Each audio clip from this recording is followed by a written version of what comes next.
Hello there! So today I'm going to be talking about something I found amusing. So you might have seen these cubes.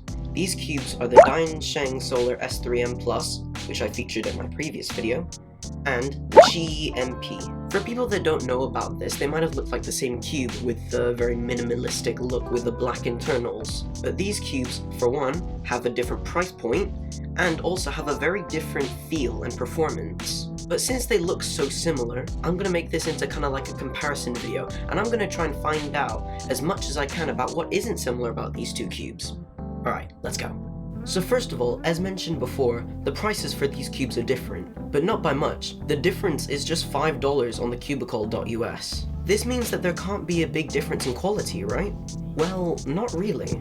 From my experience at least, the build quality of these cubes are pretty good, but the way they feel and perform are not similar in the slightest. From what I've seen, at least in the cubes that I got, the Qiyi MP was much faster, and I would describe it as like silky almost, whereas the Diansheng feels a lot slower and smoother.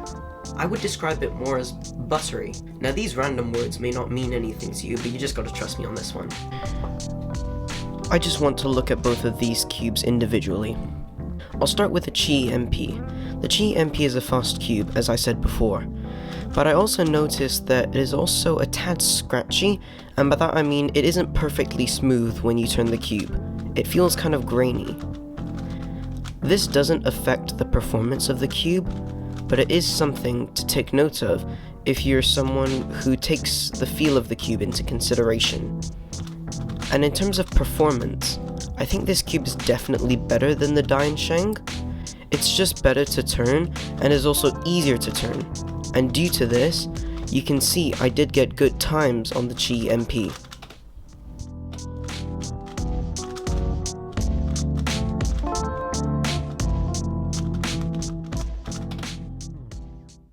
Now the Diansheng is much smoother than the Qiyi MP, and that might have just been the way I looped them, but even out of the box, I noticed that the Diansheng was smoother and slower.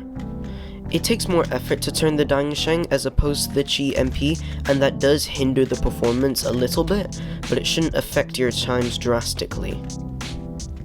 But speaking of performance, this cube's performance is nowhere near the performance of the Qiyi MP. The slow feel of this cube makes it take much more effort to turn as opposed to the Qiyi MP, and yes, it makes it feel unique, but its effect on the performance does cause my times to be more inconsistent, but I still can get good times with this cube.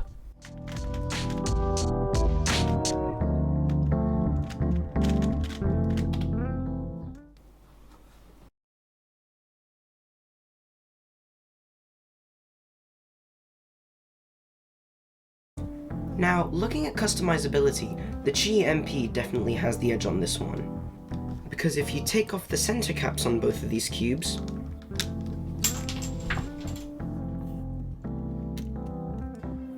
you'll see that the Diansheng only has the traditional screw adjustment system, which is a bit disappointing because the traditional screw adjustment system is really outdated. But the Qiyi MP actually has a tensioning system. Sorry for the pink stuff on my fingers, by the way. I got Sharpie on them. The Qiyi MP uses this little fish-looking tool to turn the white circle, and you can tell what setting the cube is on by what numbers displayed in the holes. I personally like to have my spring tension on this cube on setting number 3, which is in the middle. So all you need to do to adjust the tensioning for this cube is put the 2 notches on the little fish inside the 2 holes, and then turn counterclockwise. The setting of the cube will then get tighter until you get to setting number 1 again. And then once you got to the setting that you want to be at, you just look inside the holes, and there you go. Setting number 3. The performance of both of these cubes are decent enough for me to be comfortable doing solves with them, but I most definitely think that the Qiyi MP has much better performance as opposed to the Diansheng. The unique feel of the Diansheng kind of balance it out in terms of a value standpoint, but it just isn't enough for me to want to solve it more than the Qiyi MP. The corner cutting on both of these cubes isn't very good. It ends at about in between 2 pieces and 45 degrees on both of these cubes. That's about where it ends, which isn't the best. It definitely can be improved, especially on the Diansheng, but I don't think bad corner cutting is the end of the world. If you asked me which of these cubes I preferred, I'd have to be honest and say the Diansheng. But if you were to ask me which cube I'd rather use in a competition, for example, I would rather use the Qiyi MP. My reasoning behind this being that the Qiyi MP is much faster and just better to solve on in general. But the buttery smoothness of the Diansheng compared to the somewhat scratchiness of the Qiyi MP causes me to prefer the Diansheng. So those are my thoughts on these identical cubes. And to end this video, I just wanted to thank anyone who watched my first video. I'd also just like to ask anyone who's watching this to comment with, first of all, video ideas, because I'm not very creative, and also feedback on how I can improve. I'm not going to ask you to like and sub to this video, because that's not what I'm here for. I just want to know how I can improve. But yeah, that's it. See you next time.